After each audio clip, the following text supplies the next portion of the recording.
At some point, most of us were told, or at least felt, that our workplace was like a family, that loyalty, sacrifice, and belonging were part of the deal. And a lot of us gave everything to that idea until something happened that made it very clear the relationship was not quite what we thought it was.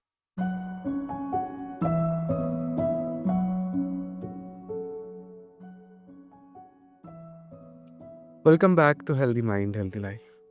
I'm your host Yusuf, and this is where we have honest, grounded conversations about what it takes to genuinely look after your mental and emotional well being. Today, I'm joined by Katie Jean Hadiaris, an ICF certified somatic and trauma informed coach with over 20 years of experience in HR and corporate leadership, the founder of Work is Not Family, a movement that challenges some of the most deeply held myths about what we owe our workplaces and what they owe us back. Katie's work helps people heal, not just perform. And today, we are going to explore why that distinction matters more than most of us realize. Katie, it's great to have you here. Welcome to the show. Thank you. Thanks so much for having me. Great intro. Perfect. So, before we get into the bigger ideas, I'd love to start with you. Like, you've described a breaking point in a corporate conference room that changed the direction of your life. And without asking you to go somewhere you are not ready to go, what was the thing that became impossible to ignore in that moment? Yeah. So I loved how you said in the intro, until something happens and we learn that work is not our family, because that's what happened to me in a conference room sitting with the CEO. So, just to give you a little bit of context, up until that time, I had been working at this company for about 9 months, so not very long. And my male boss liked me in a way that you're a good worker and we're so happy to have you and where have you been and this has been your family all along and you're going to make so much money here, like telling me all the things that I wanted to hear for my career. And while it felt good at first, over time it started to feel unsafe in my body, and my body really started to send me signals. And then what really happened is when I was sitting in the conference room with the CEO, hoping to have a, good productive conversation where we could talk about this and how it was making me feel and how it really wasn't appropriate for the workplace and really just looking for justice and for things to change. What happened instead is Mm. that however the CEO responded that day made me feel very dismissed and minimized, and it ended up triggering a sexual assault that I had experienced about 20 years prior. My body made the connection between my abusive male boss, the sexual assault, but then also the institutional betrayal. I was really looking for this workplace to support me and bring me justice. 20 years prior, I was looking for the police to support me and bring me justice. Neither one of those things happened. My body made the connection and it had a very physical reaction to the response. So it was really in that moment when I realized, oh, this isn't what I thought it was. We're not a family. And the phrase work is not family sounds almost provocative at first because so many of us have genuinely felt deep connection at work, like real care for colleagues, real pride in what we have built together. So, what do you think people misunderstand when they first hear that phrase? Yeah, because it does sound really nice at first. And look, I've worked at a lot of places where I have loved my coworkers. I have felt very connected to my work and my boss, and I even work with my some of my family members at multiple jobs. So I've actually worked with family. So it Mhm. feels good because we are we want to be connected. So many people these days are really just yearning for connection and community, especially as we live more and more in this digital world where we just don't have a lot of that like connection with people. Work is a place that we can get that. We want to belong. We want to feel like if we are loyal, then they will be loyal back to us. And this is a place where I can stay for as long as I want. I mean, why wouldn't we want that? That is gonna make us feel safe, not only from a nervous system perspective, but from a financial perspective. Nobody wants to feel like they could lose their job at any time, especially when they love their coworkers. That doesn't feel good to us. So the notion of, "Hey, we're a family here," really makes people think, like, "I belong here, and this isn't going anywhere. This is a permanent situation that I'm gonna be able to stay in for as long as I want, and we're gonna take care of each other." I see. And where do you think that work is family framing came from in the first place? Is it something organizations consciously cultivated, or is it something people brought to work because they needed it to mean something more than it was? I think it's kind of based on how work has just evolved over time. So if we think back, work did originally start in the family. So we had family farms and, before the industrialization, we did work together as a family. That's how we took care of ourselves. But as time evolved and the industrialization took place and people sort of got off the family farm and they went into factories or they went into offices, that's really when it started to shift. We did have other sources of community at that time. So we had, faith-based community and neighborhoods that we were really a part of. And so we didn't lean on work so much to sort of meet all of these needs.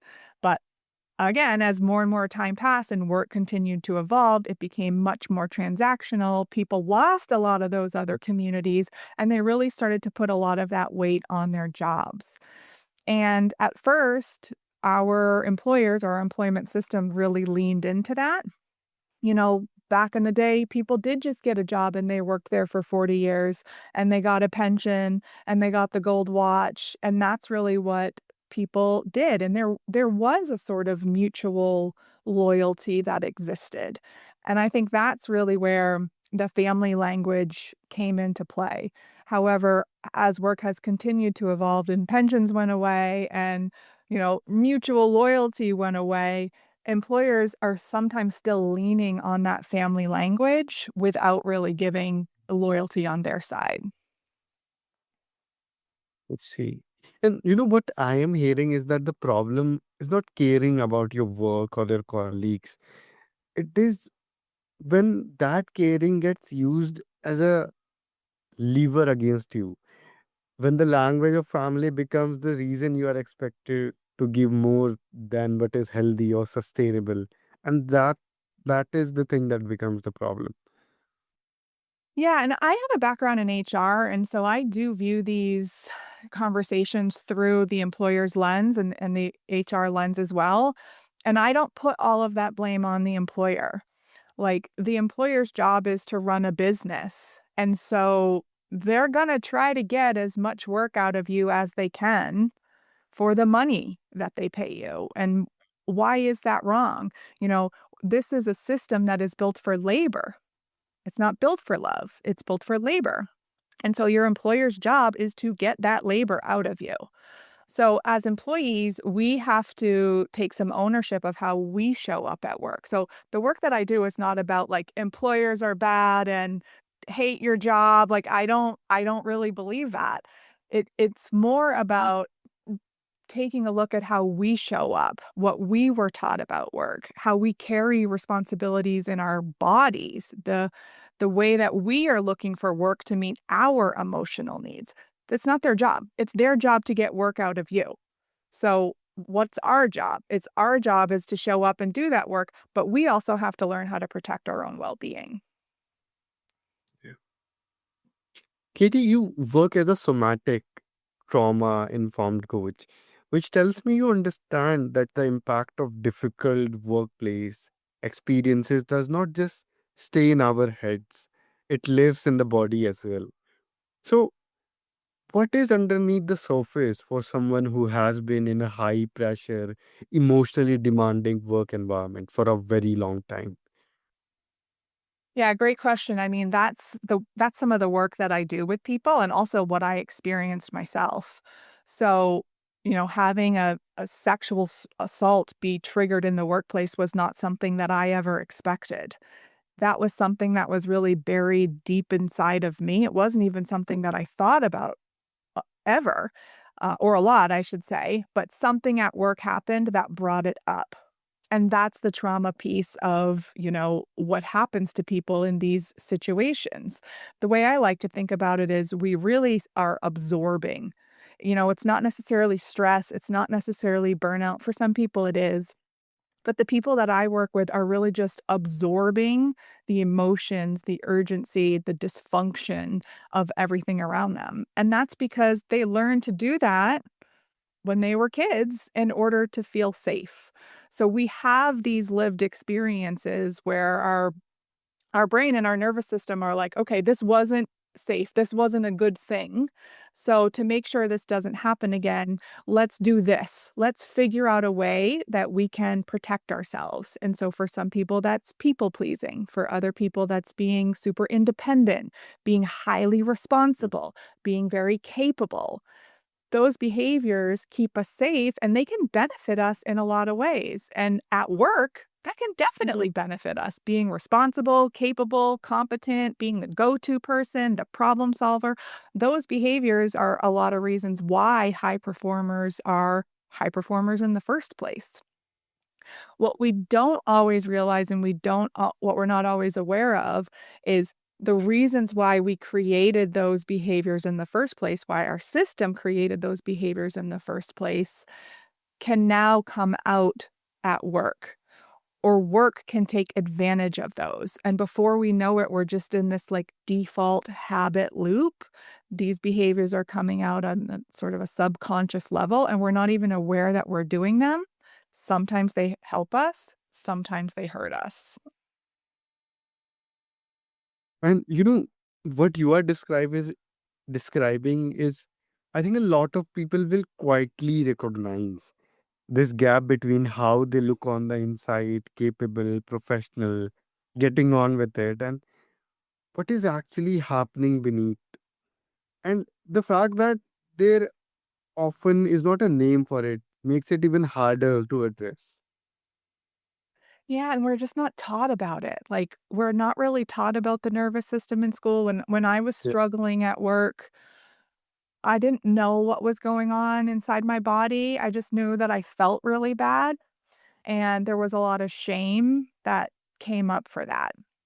And so that's part of the work and that I do now, and why I'm so happy to be on podcasts like this is to just let people know this does happen in the workplace and there is scientific reasons for what's going on in our bodies. So our brain does this process called neuroception, where we're like constantly scanning our environment. We don't even really know we're doing it, but we're constantly scanning our environment, trying to figure out if we're safe or if we're in danger, if there's threats around. And if your brain picks up on something that's similar to something in your past that wasn't safe, it's going to go, there's something here that's reminding me of this thing that happened before when we weren't safe. And so I need to Mm. alert you of that. And it doesn't tell us by a thought, it tells us through the body and it sends a signal through our nervous system. And that's what most people think of as fight or flight or anxiety or a nervous stomach, or that's why you can't sleep at night. That's why you're waking up in the middle of the night checking your work emails because your system is perceiving threats and it's really trying to keep you safe. And that's because it loves you. That's its job. It's your brain's job is to Yeah. keep you safe and away from pain. And so it's gonna work really, really hard to do that for you, and unfortunately, we are taught to ignore those signals and just push through and push ahead. So, what does healthy actually look like? If work is not family, what is it? And What does a person who has a genuinely healthy relationship with their work life actually experience? Not just what they avoid, but what they have instead. So, isn't it crazy that we even have to ask, like, what healthy looks like when it comes to work? Because a lot of us, like, we don't even really know. And so I think of this in 2 ways. There's healthy workplaces, so from the leadership perspective. So I do teach trauma-informed leadership as well. So being a healthy leaders set clear expectations. They hold people accountable. They're very clear on roles and responsibilities and what is your responsibility and what is not in your job. They create spaces not necessarily for you to be your authentic self, but for you to be able to perform the job that you signed up for, and then they pay you for that. And it's not really about all of the other junk that can come along with the workplace.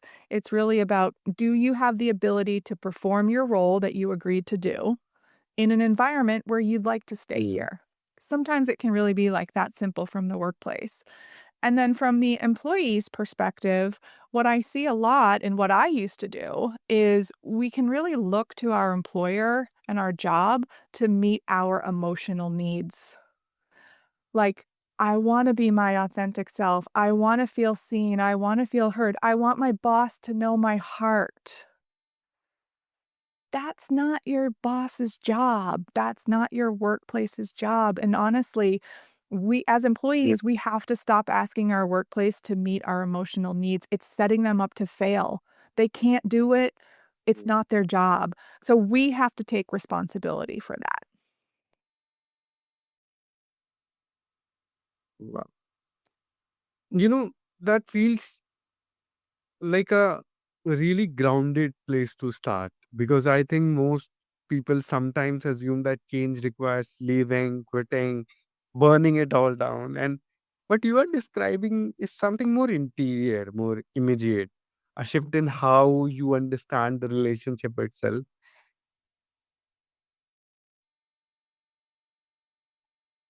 Yeah, and that's the thing. Like when you are struggling at work, everyone's going to tell you to quit your Mm. job. Everyone's going to say, it's not worth it. Just get a new job. The problem with that is that if these behaviors are really coming up from your prior lived experiences, your nervous system, your neuroception picking up on threats, that may have nothing to do with your job. That's coming from within. So if you just quit your job and go to the next place, number one, the next place might be toxic as well. And number 2, you're bringing the same behaviors with you. So the work that I do is really about doing that internal work, the nervous system work to figure out what sort of is coming up for you and what are these behaviors that are driving you at work. And like you said, be more grounded, learn how to regulate your nervous system, learn to detach who you are from what you do. And once you figure out how to do that, you may be able to just stay in your job. It may be fine because it's not part of your identity and you can learn to sort of stop absorbing and just do your job. Other times, you do want to leave. Sometimes some workplaces are very abusive and you're never going to learn to regulate your nervous system while you're currently in an abusive environment, but that's Yeah. not always the case. Katie, for people who want to connect with you or just want to learn more about your work, where can they do that? My website is workisnotfamily.com. So I think we'll put a link in the show notes that will lead you to my resources page. So I do a free webinar every week about what is really going on, why the common advice, like we talked about, just quit your job doesn't work, and what you actually need to do to stop absorbing everything that's around you. So that's a resource that I offer. It's free. It's every Wednesday at noon Eastern time. So you could get that through the link. Perfect. And yeah, that link is in the show notes. So just go and check that out. Katie, is there any last message that you want to leave us with?